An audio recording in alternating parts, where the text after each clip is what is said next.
Hello, everyone, and welcome to Rio Podcast. Women are usually told as they age that things are normal, but are they really normal?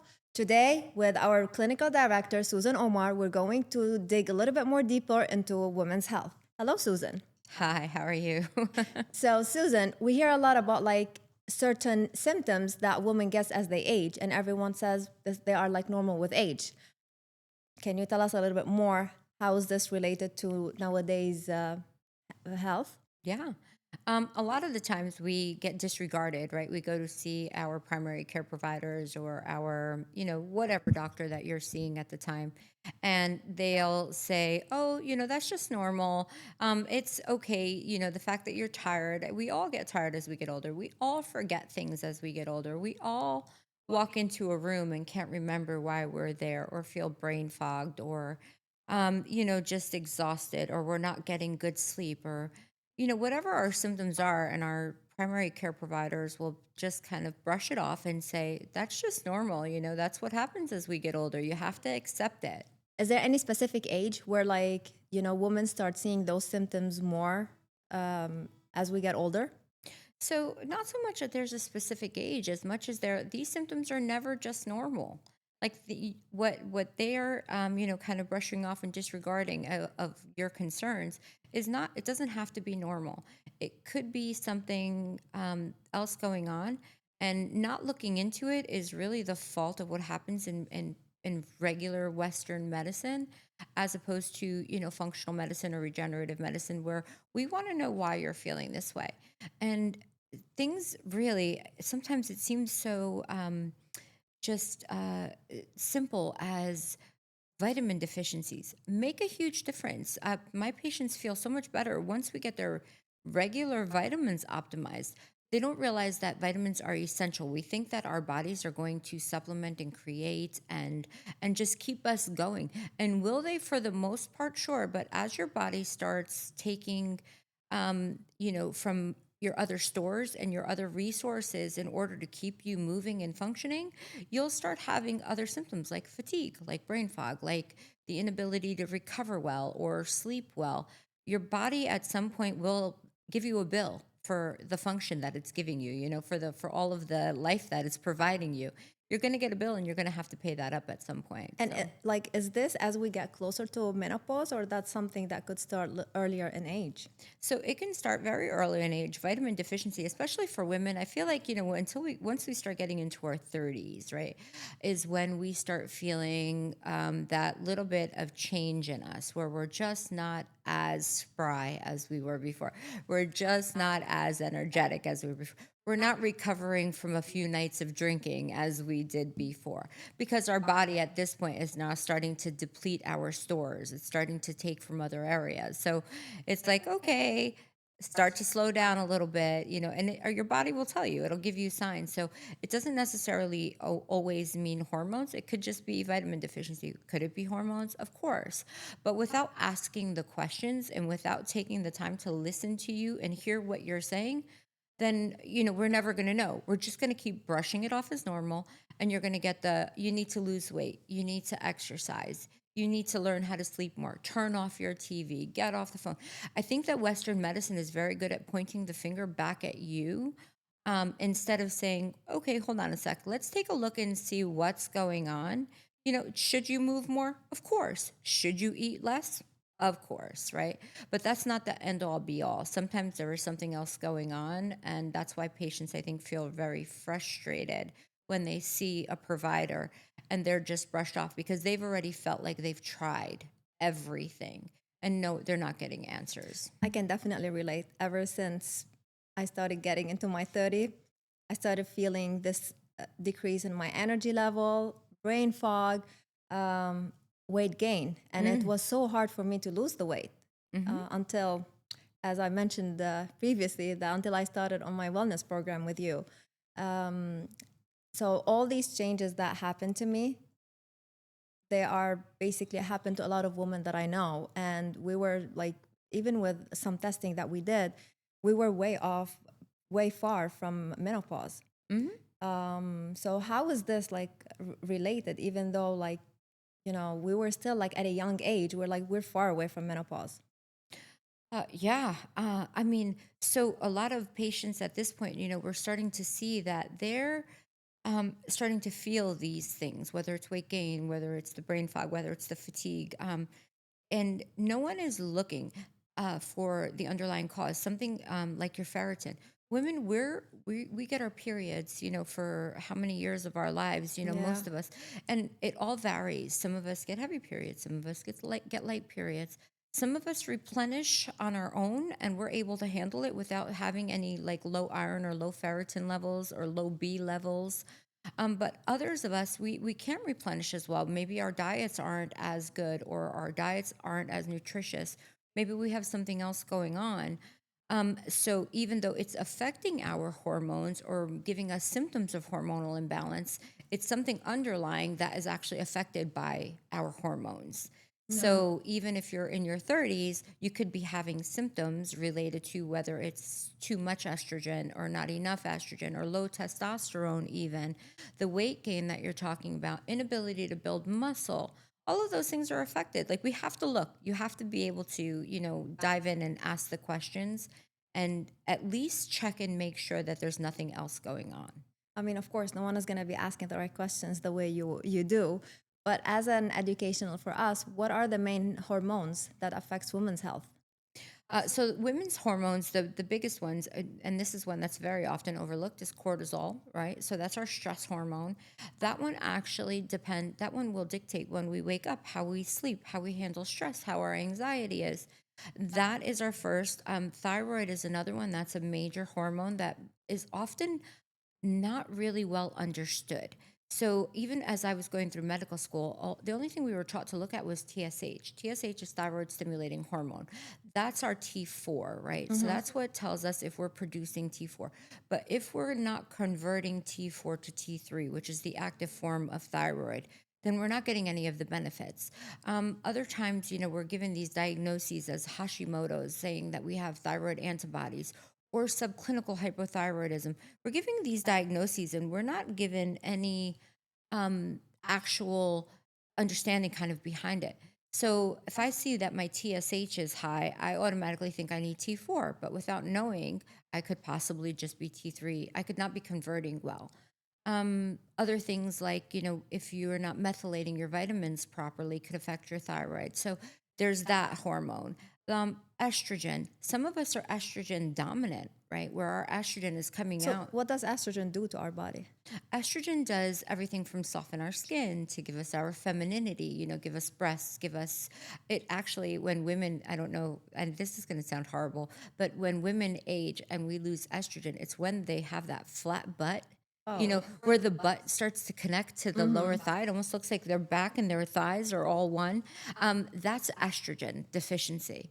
And then also girls who have too much testosterone, sometimes PCOS, where they're getting facial hair, acne, even the hump on their back. So There's so many the low things. testosterone give them like acne and an extra body hair, or the High high testosterone, testosterone. yeah. Okay. Low testosterone will be, if, overweight, inability to have muscles, sometimes hair loss, sometimes acne. It just really depends. There's a balance, but a lot of the times they're overlooked because it's called puberty. It's just a normal part of aging. It's called perimenopause. It's called menopause, right? So you have these diagnoses, and your symptoms fall within that diagnosis, and that's it. You're classified. This is normal. You'll be fine in a few years. Suck it up and move on. You Wow. know. And what about the progesterone? So progesterone is, I like to call it my brake hormone, right? So estrogen and testosterone are like stepping on the gas pedal, right? Mm-hmm. They're the ones that kind of speed things up, give us muscle, give all of those things. Progesterone slows things down a little bit for us. So women who have endometriosis, a lot of the times, can Mm-hmm. have progesterone deficiency. Also, the things like just heavy periods or the PMDD, the premenstrual dysphoric disorder, Mm-hmm. unable to control your emotions, all of those things. A lot of the times you'll go to the doctor and they'll give you SSRIs. Here's an SSRI for that. When it's something as What's simple, SSRI? serotonin selective reuptake inhibitors. So they're antidepressants, Mm-hmm. and that's here. You have anxiety, take this. You have this, take that. when instead of checking and seeing, what your spikes are in your cycle, day 19 to 21 are great days to look at a woman's cycle to see if we're cycling too high in a certain hormone or cycling too low, um, and checking those levels. Also, again, ferritin. Ferritin is your iron storage. Mm-hmm. Um, women, because again, like I said, we bleed. If we don't replenish ferritin in patients, they're going to have all of the other symptoms like the fatigue, the irritability, the loss of hair. So sometimes you'll go to your doctor and they'll just say, here's some, biotin, take this, and disregard you completely, and not knowing that you're ferritin deficient and that you need to, get some iron replenishment.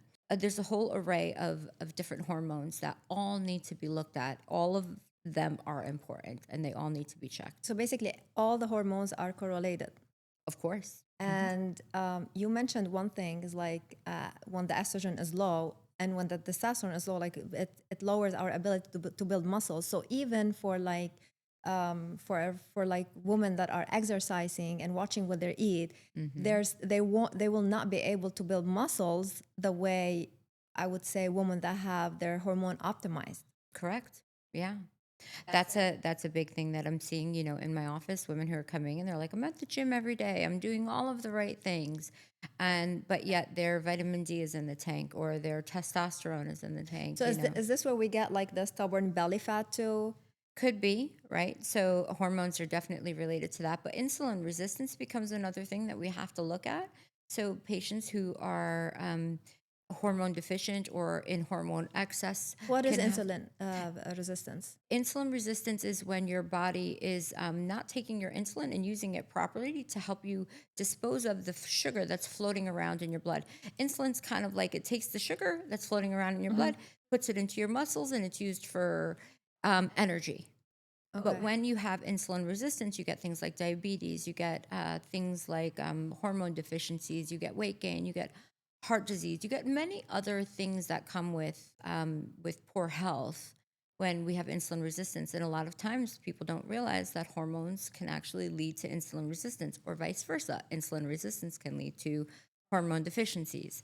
But we have to look at those things. And I will say that not until I got into wellness did I even know to look at something called a fasting insulin in blood work. I got the standard panels that everyone else got. I looked at them, and as long as everything looked fine, I did the same thing to my patients. This is just a normal part of aging. You're fine. Start walking, start dieting, eat better. So how's the fasting testing is different than just the testing that is not fasting? So fasting insulin, insulin is a response to carbohydrate load or to food load, kind of sugar load in our body. So you need to be fasting for it so we can see what your state is on the regular without any without any catalyst to make it spike up. So if you're at a resting state and your insulin is still high, it's telling me that your body is struggling a little bit because it's fighting on a regular basis. Instead of relaxing and letting your pancreas and your cells just take it easy at rest, yours is still high at a fasting rate when it should be at rest. Okay. So I know then that I need to dive a little bit deeper into your ability to process carbohydrates and to process sugars and to just function well. So this could be like caused by like a food intake or certain medicine? Could be by certain medicines. It could be taken just because of lifestyle choices. So things like seed oils, things like processed foods, again, vitamin deficiencies, things that happen in our bodies could lead to our organ dysfunction, right? So it's not malfunction. It's not that our organs are not functioning, but they get dysfunctional, right? Where they're just not functioning optimally. And that a lot of times can be because of, again, whether it's poor food choices, processed foods, things in our environments, whether we smoke, whether we drink alcohol, whether we are taking medications that could cause these issues later on in our lives. Even things that we think are benign, like taking antacids, so it can change the way that our stomach is able to absorb nutrients. So a lot of the times patients will take these antacids on a regular basis. They'll have heartburn. And then all of a sudden they have B12 deficiency and they're not sure why. They'll have other vitamin deficiencies, or they're unable to absorb proteins, or they have systemic inflammation. Hmm. And that all has to do with our ability to absorb. That has to do with, just taking something as simple as an antacid over the counter can make a huge Wow. difference. And many people don't know that, but those are the things that we look for and that we educate on when patients come to see us. So it's not just like the direct symptoms that are related to like hormone imbalance, just like we spoke about, like the fatigue and the weight gain and all these things. It could be as simple as a heartburn. Correct? Wow, Hmm. that's impressive. Yeah. What approach would you take so that you can pinpoint what is the root cause analysis of what's going on?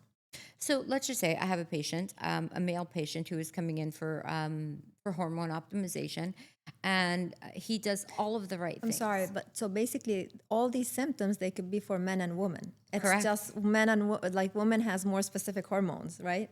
It's just that women tend to have they're a little bit more. We're focusing much more on women because they're a little bit more complex. We have more hormones that we're focusing on.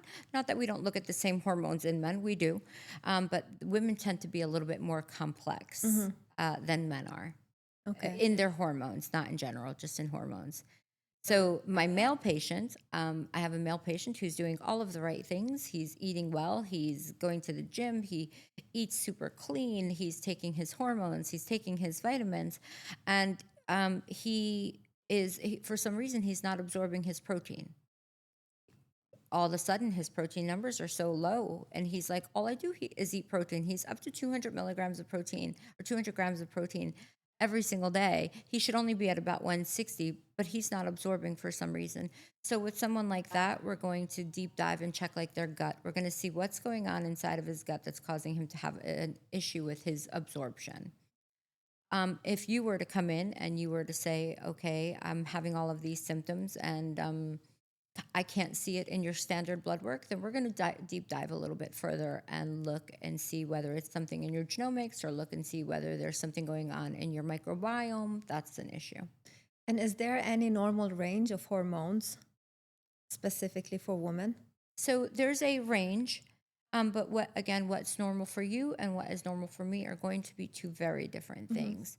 What's normal for a 6'2" woman who's 230 pounds and a 5'2" woman who's 100 pounds, they're going to be very different. And putting you into a category based on that is not fair, not to either of you. So it really is very symptomatic based. I'm going to go based on what your symptoms are, and as long as you're not in a crazy excess to those numbers, or a crazy below, then no. So there's a ideal, but So not for everyone. on our lab result, there's always a range, Right. and that range like is the same whether you're tall, you're overweight, you're underweight, whatever it is, it's always the same. Yeah. Basically, what you look at is that number that we get on our blood test results plus the symptoms, and a combination of both. That's how you get into like a better Yeah, we get a better diagnosis. that's a how better you get assessment better diagnosis, or for what's going on. Right. So we look at that number, and what I'm really looking at when I'm looking for that number, I'm looking for the extremes. I'm looking for an extreme low, or I'm looking for an extreme high. When I see a mid-range patient, I don't say that you're normal and now I'm not going to treat you. If there's something that is flying off the handle, that's not letting me know that you don't need to be treated. That's letting me know that I need to look and see what's causing that. I need to find out why you're super high or super low. But I'm listening to what you're telling me, and you're saying, let's just say, for instance, you're having vaginal changes, you're having dryness, low libido, you're having painful sex, you're having urinary issues, breast changes, whatever your symptoms are, I'm hearing you out.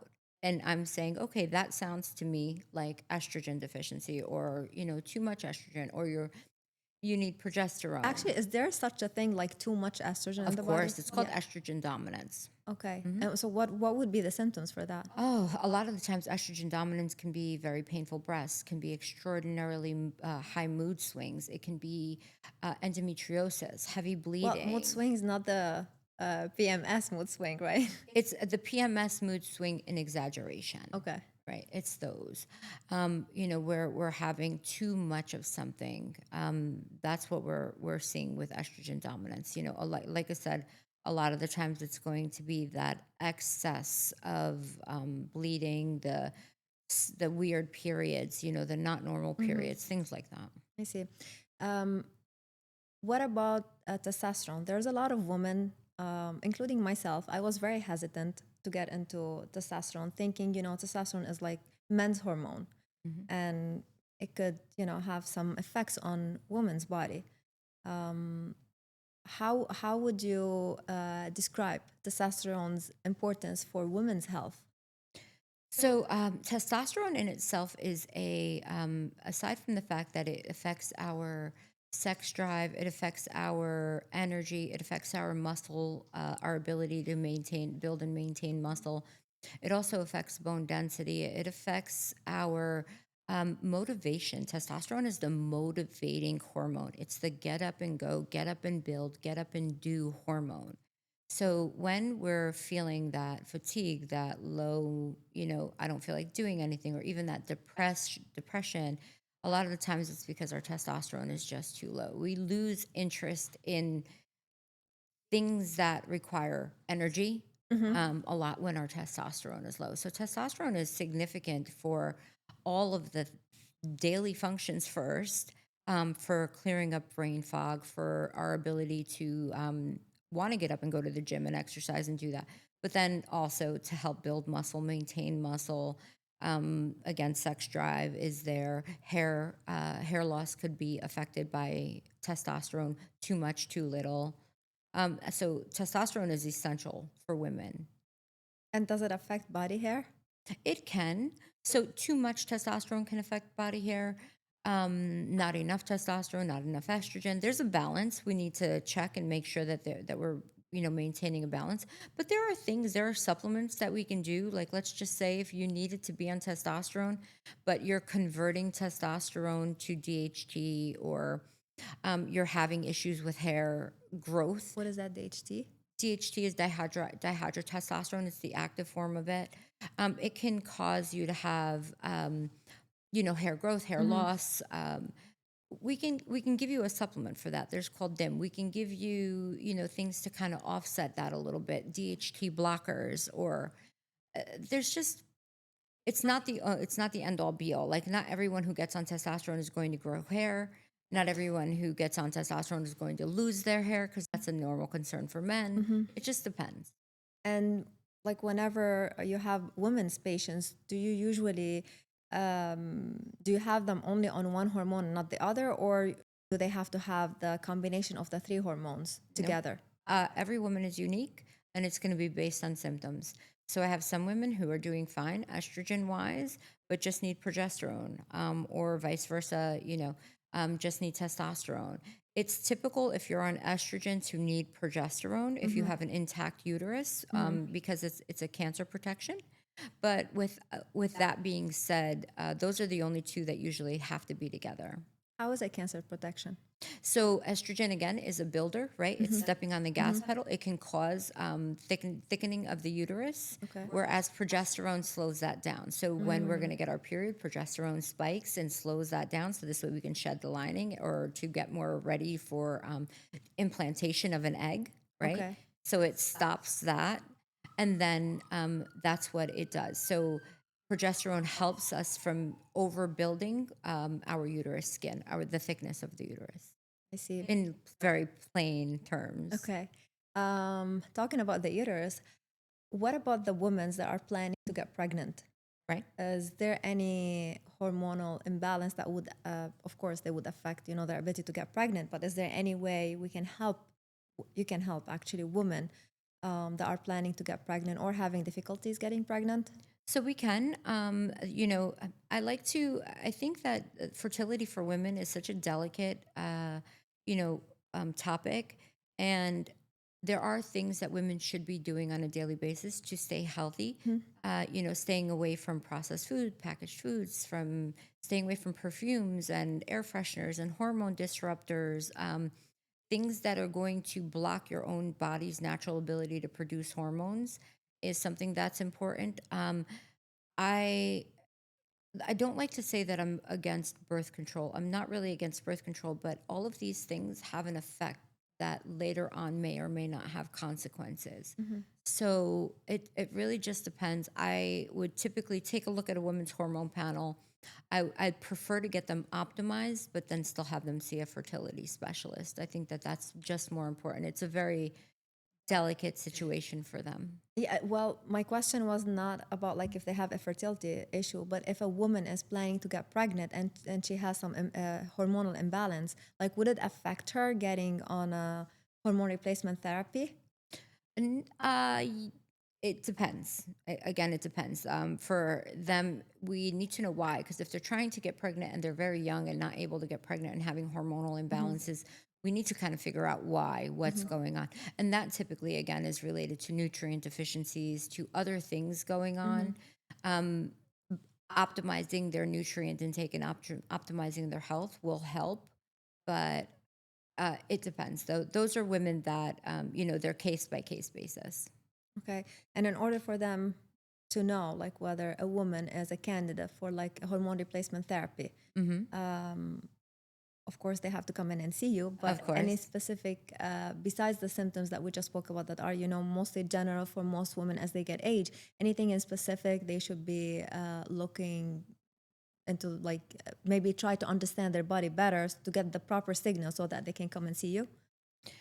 I'm not sure I fully understand what you're asking on this one. I think that symptomatically, if there's something going on and they've spoken to their GYN and they're just not quite sure, or they're feeling like they're not getting the answers, then I would say they should come see someone who's a little bit more into the functional side so we can dive a little bit deeper Hmm. and make sure that there's nothing else going on that maybe they're not addressing through their regular healthcare. So besides the hormone replacement therapy, Hmm. there's a lot of a lot of us, and I was one of those patients Right, that experienced like some hard time trying to lose the weight. right. Um, is the GLP-1 or the weight loss medication that is now available for in the market? Would it be the only reason or the only thing that would help women lose weight, or they would need a combination of both of the weight loss and their hormone to be tested?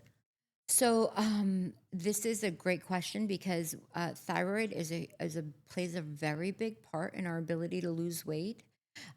So coming in and making sure that the reason why, if you're doing all of the right Hmm. things, if you're in a, if you're eating healthy and you're exercising and you're having a lot of trouble losing weight, then we need to figure out what's going on. And a lot of the times, the key is that thyroid, and it's that conversion of Hmm. T4 to T3 that is where a lot of women struggle. Hmm. And that's something that a lot of providers don't look at. If your TSH falls within a normal range, and even that range has changed, it used to be up to 4.4, and now anything below 2, I'm checking to see what's going on. But that in itself, it could be a reason why patients are struggling to lose weight. It could be hormones too. Sometimes women are not making testosterone even when they're younger. I have women who are in their late 20s, early 30s that, due to a lot of the hormone disruptors in their epigenetics, are just not making testosterone. So we'll put them on a testosterone replacement, younger than older. So one of the things that I learned like in my earlier wellness journey is that if anyone having a thyroid issue, they're not supposed to be on GLP-1. How true is that? So it's not necessarily that if they're having a thyroid issue, and there's this misconception that any thyroid issue means that you can't be on a GLP-1. Hmm. It's medullary thyroid cancer. It's toxic nodular.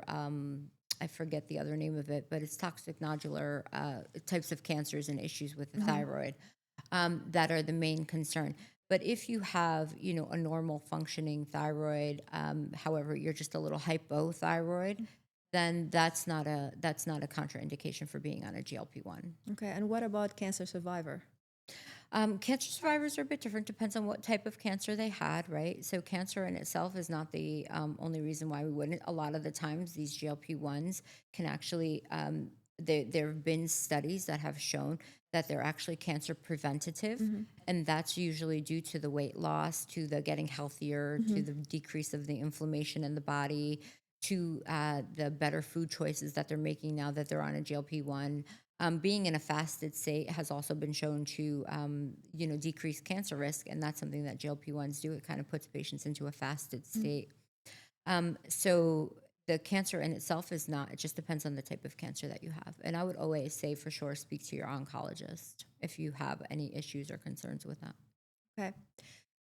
Going back to the symptoms that we get around our period, the cramps and things like that, I learned not too long ago from you that there are certain IV treatment There. Mhm. that could help in the cramps. Yeah. So what is this? So we can do IV treatments of, magnesium. Magnesium is very relaxing. We're all a bit magnesium deficient. Calcium actually is, helpful during cramping times. So both of those together, magnesium and calcium, can help decrease the symptoms of whether it's PMS, whether it's, the cramping for the periods, even migraines. We treat with Oh, magnesium now. okay. So they're both very good at that relaxing, calming, anxiolytic. Would this something that we should consider once a month? You can, It's completely safe, unless you have other deficiencies or things going on. But for the most part, I have some patients that will come in monthly for magnesium, even sometimes more than monthly, depending on if it's for migraines.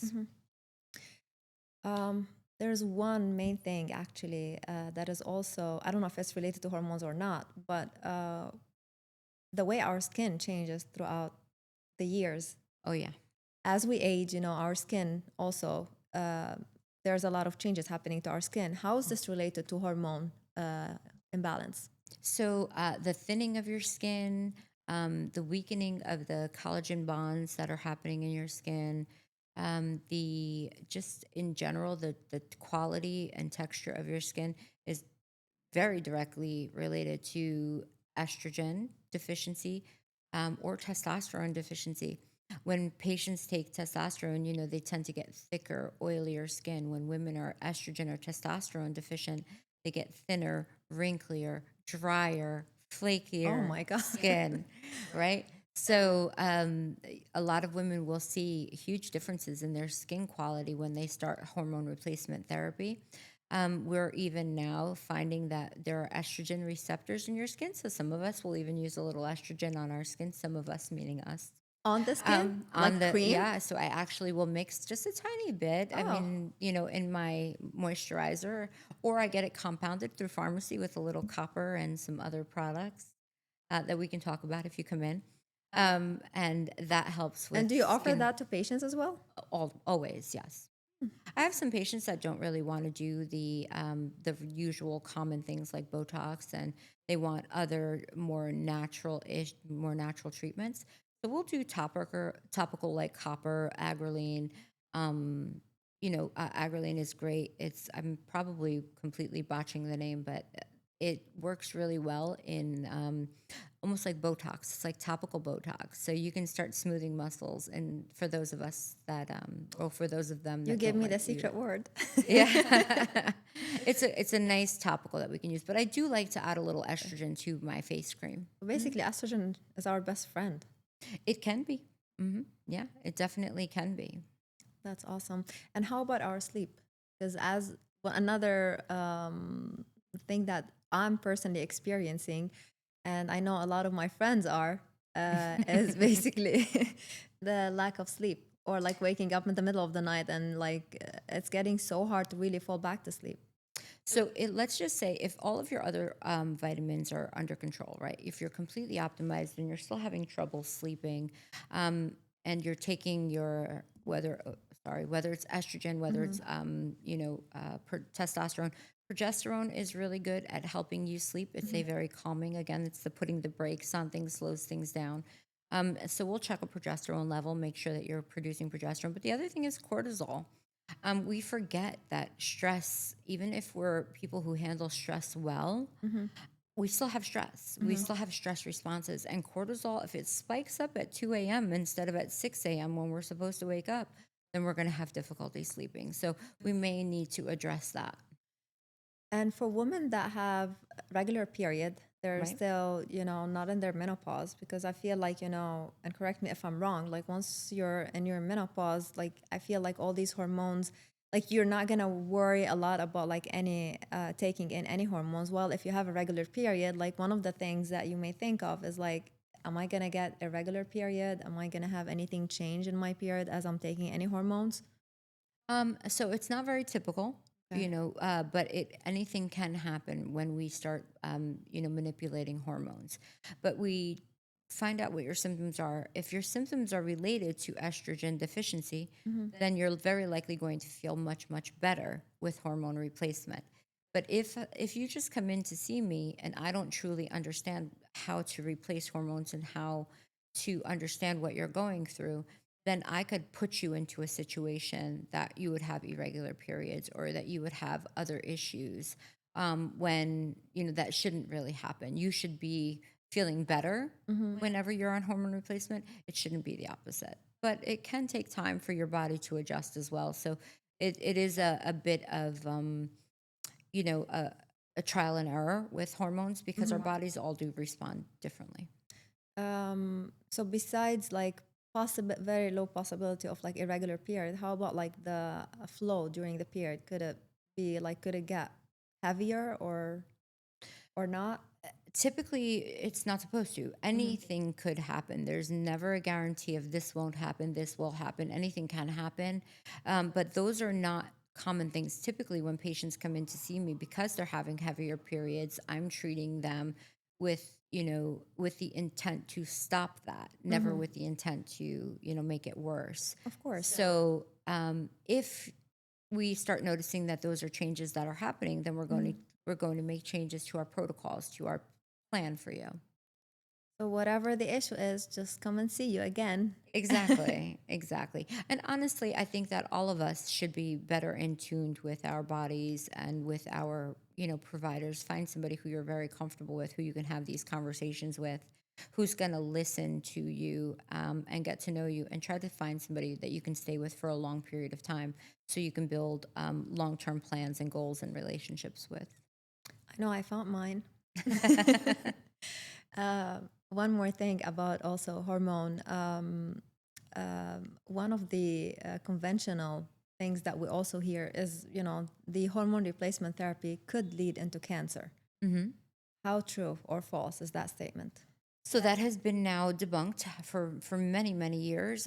There was these fear mongering that was going on, and this misinformation campaign that happened, and many women suffered without being treated on with hormone replacement therapy, um, because of that. And it was this studies that were done on using equine estrogen instead of bioidentical hormone replacement, and the equine estrogen did cause some issues, whether it was cancers or other changes in the body. But that's not the case with bioidentical hormone replacement therapy. Bioidentical hormones are your own body's recognizable hormone. That's why it's called bioidentical. Mm-hmm.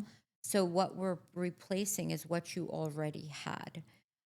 In women that have, let's just say, estrogen positive cancers, then that's something you would have to really discuss with your oncologist, and that we would monitor very closely and work with your oncologist very closely to give you relief from your symptoms without triggering, some other possibilities. But those are much more complex cases. Mm-hmm.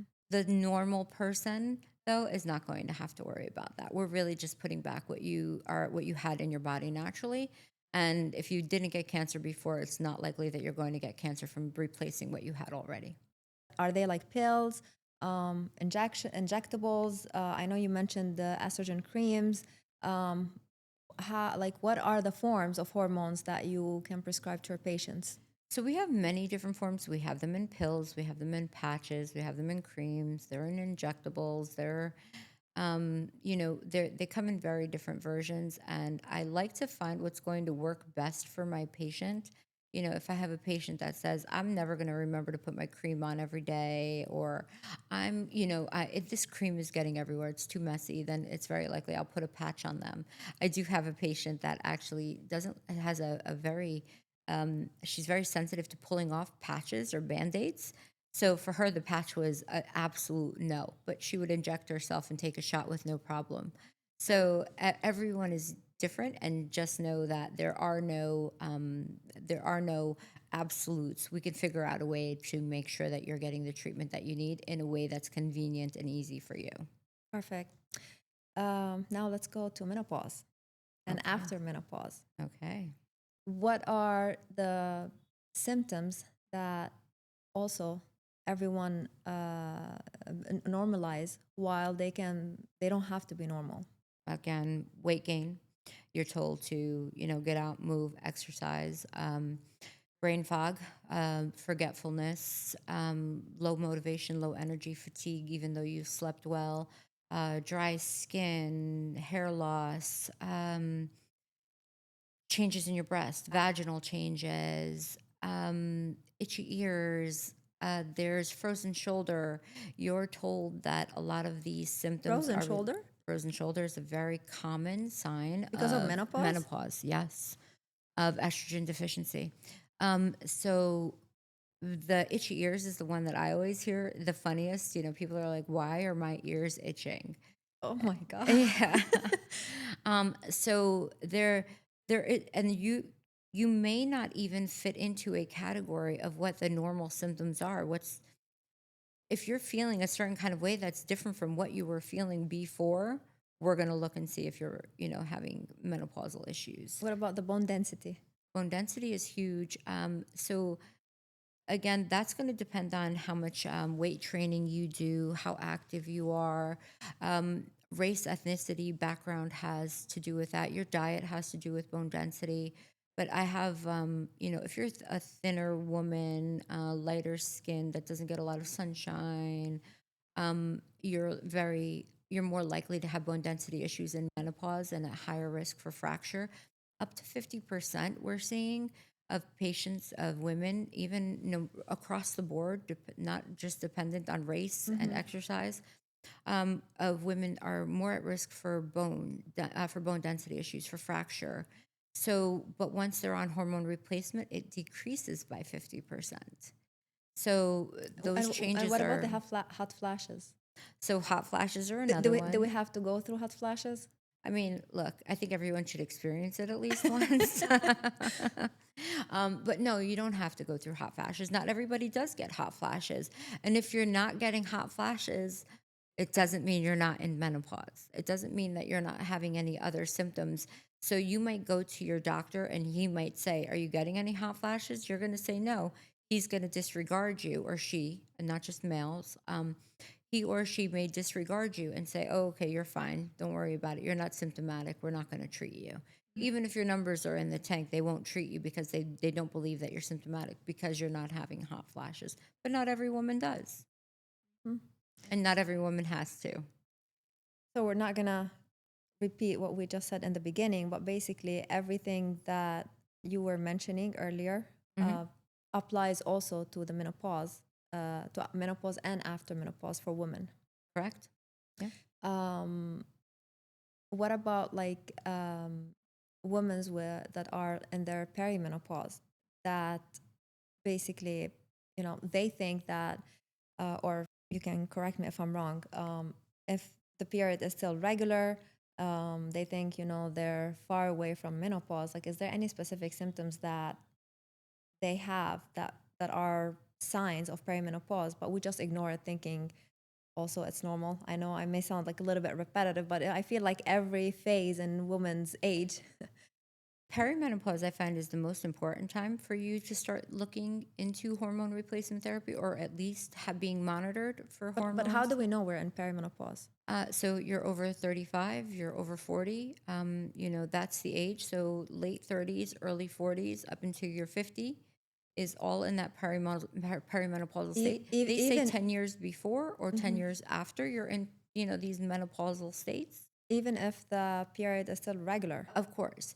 So your period is, of course, a part of your hormones, but that's not the only part of your hormones. A lot of the times, the early estrogen declines or testosterone deficiencies or progesterone deficiencies they're going to start pulling from sources. Your body's going to start pulling from sources to fix the deficiencies that you're having in relation to these menopausal symptoms. And that's when you're going to start to feel things like the brain fog. You're going to feel the fatigue, the weight gains, the inability to lose weight, that the inability to maintain muscle, all of those issues, they're going to start happening in perimenopause. Mm-hmm. So you're going to feel like, okay, I'm still getting my period. I can't be in perimenopause, but I still just don't feel good. I still just don't feel right. But that's actually the best time for Mm-hmm. us to start paying attention, because now we're catching disease and or we're catching deficiencies or we're catching issues before they happen. So we're catching them as your body is giving you the signs. It's saying, hey, I don't feel well. Hey, I'm tired. Something's not right. I'm giving you the hey, check in with Mm-hmm. me. So that's the best time, I think, for all women to start paying attention to those things and start getting all of their nutrients optimized Mm-hmm. so their body can handle what's coming. So it's basically prevention Exactly. from what's going to come after. Correct. Perfect. So, Susan, thank you for all the information. To sum it up, basically, for all women who are not the ones that are not feeling their optimal or they feel any of the symptoms that we mentioned earlier, they just have to come and see you, do their lab, and then proceed from there. Yeah, I think just it doesn't have to be a long process, but we can just peek into your lab work. Go over your symptoms, have a conversation, and just make sure that we're on the same page. So this way, we can start putting together your plan for the next 10 years, or 20 years, or 30 years of your life with me as your guide. Perfect. That's the keyword, having a conversation. That's it. Well, thank you everyone for watching. So, do you have anything to say? Thank you. I look forward to seeing you all.